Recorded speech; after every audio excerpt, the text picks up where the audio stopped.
«Каленым железом» – так называется пьеса писателя Шевкета Кишфетдинова в 4 действиях, которую автор представил в библиотеке Гаспринского в Акмезджите.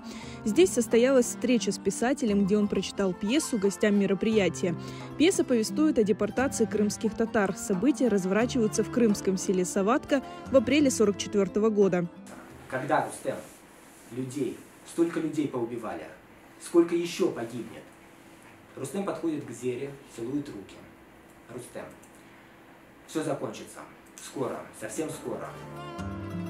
Автор тонко передал атмосферу и настроение людей, оказавшихся в товарных вагонах в мае 1944-го. По словам Шевкета Кишфетдинова, для него было важно написать произведение на эту тему.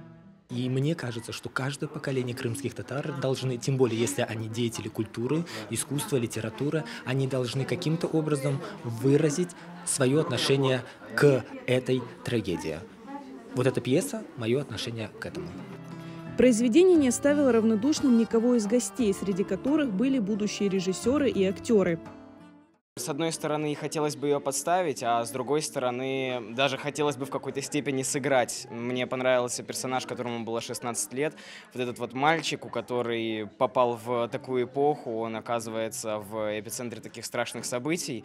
Как актеру это будет играть непросто. Но если бы я, например, сыграл этого персонажа, я был бы собой очень доволен в будущем. Всем нам придется ставить дипломные работы, и я присмотрюсь к этой пьесе.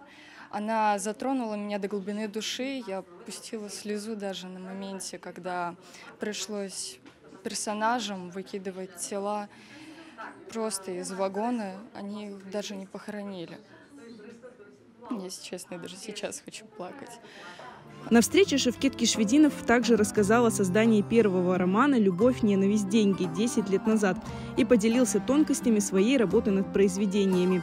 Кроме того, в библиотеке Гаспринского представили иллюстрации автора к роману.